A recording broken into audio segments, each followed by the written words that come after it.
Hamınızı salamlayıram dostlar. Bugünkü iftar süfrəsinə ərim və iş yoldaşı üçün və özüm üçün 3 nəfərlik tavuk sote bişirirəm. İstəyirəm ki, sizinlə də aşama bölüşüm və sizə bir yemək tarifi verim. İlk öncə tavuk döş ətini doğramaqla başlayırıq. Mən hazır doğranmış aldığım üçün keçirib pişirməyə buramı. Deməli, belə saç tavam var. Bunu indi ateşe qoyub, qızmar, belə qarinar, qıpqırmızı, belə qızmış olanda tavukları atacağıq. Deməli, bu aşamanın püf nöqtasını sizə başa salmaq istəyirəm. Burada söhbət toyuq ətini mühürləmək, yəni bərk halına gətirməkdən gedir. Ona görə də tava və yağ isti olmalıdır və gür ateşdə onu qarışdıra o kıvama gətirməliyik. İndi göstərəcəm. Bəli, yağı tavaya tökürük və ona qızdırıcı sözlər deyirik. Ey yağ, sən necə də gözəlsən.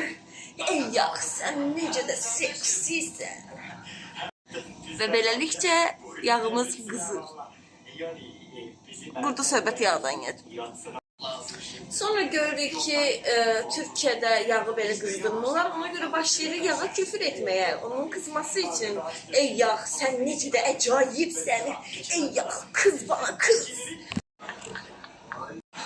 Və Türk topraklarında yağa qızdırıcı sözlər dediyimiz üçün görürük ki, yağ qızır və qızmış yağa tavuklarımızı atıb qarışdırırıq.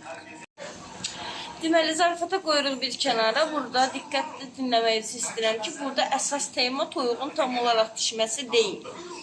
Yəni, türkçə mühürlənmək deyirlər. Yəni ki, qıraqlarının bərkiyib topa halına gəlməsidir məqsəd. Ona görə o hala gəlinə qədər biraz qovururuq, ifşo qoyuruq kənara. Kiçik bir ipucu da, qızğın yağda da pişirməyimizin səbəbi ətin suyunu buraxmaması üçün deymiş. Və evli qadınlara belə bir tüyo, əslində yəni büyü deyə bir şey bəli var. Əgər ərinizi daha çox büyüləmək, sevgi dolu, öz-özə bağlamaq istəyirsinizsə, gözəl yeməklər pişirin. Gözəl yemək pişirmək istəyir də həm də odur ki, yeməyi pişirərkən gözəl sözlər istifadə etməlisiniz.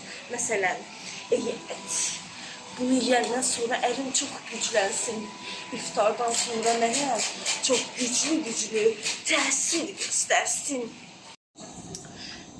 Gördük ki, mühürlənir, yəni belə vəziyyəti alıb, götürürük. O tavuğu biraz üstünden al, onu pilavlı tavuk yaparsın. Haşlansın biraz. Bir dənə də ideya alırıq kocadan və bunları götürüb keçirik soğan, biber fəslinə. Deməli, toyuğu qoyandan sonra soğan rəndələmişəm, sarımsaq da üstünə doğramışam. Biber doğramışam və domates, bir də salça lazım olacaq. Keçirik ikinci aşamaya. Bu arada nəzərinizə də çatdırım ki, bu ət mühürləmə əsnasında mən duzla qarışdırıqda qatdım biraz. Deməli, tavaya yenə yağ tökdük, ona qızdırıcı sözlər deyib, gördük ki, pıqqaşır, o hikkəsindən belə şey olur, atırıq soğandan sərmisarı. Bu esnada da neyinirik? 2 stəkan düyünü, yumru düyünü yuyub, duzlu suda ıslağı koyacağım yarım saat. Baxın, görürük ki, belə qəşəng qovrulur. Biraz salça atırıq ki, lap qəşəng rəngi olsun. Və tomatı da biraz qovrandan sonra pomidorları tökürəm. Pomidorları da tökdüm. İndi qəşəng ədviyyatlar tökəcəm və qarışdırıb biraz daha pişirəcəm. Bu arada içində nədənsə buna 2-3 dənə lavrovi list atmaq da gəldi. Mən lavrovi listin yeməklərə dad və uğur gətirdiyini düşünürəm. Yəni, hətta lavrovi listin frekansına inanıram da, belə deyək.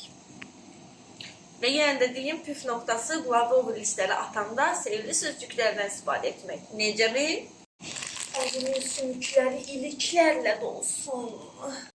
Onun beyni biliklərlə dolsun.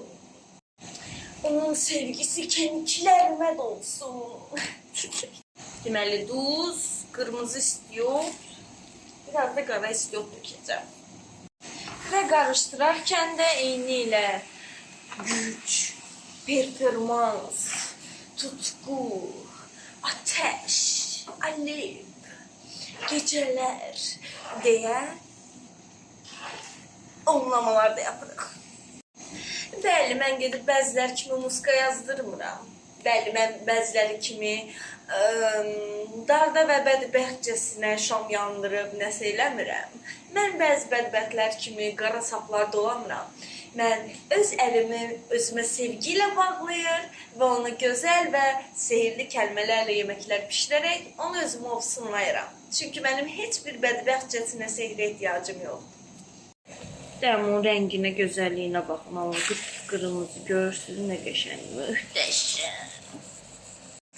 İndi biraz da belə qovulacaq. Tökəcəm təzədən bu toyuqları bunun üstünə. Biraz da su tökəcəm. Biraz da suyla marina hamısı olacaq. Ondan sonra nuşican keçəcək düyüfəsinə. Deməli, yığdım, gördüm suyu qalıb. İstəyirəm düyünü də burada bir dənə qəşəng belə düşün. Nə bilim, ağlıma nəsə bir ideya gəldi. Baxaq görək necə olacaq. Deməli, əlimdə düyü var. İlk başda pişirəndə toyuğun suyu var. Və bu pomidor suyu var. Və didilmiş toyuq var. İndi görək bunlardan nə edə bilərik. Toyuğu tökürəm bu sosun içinə qəşəng.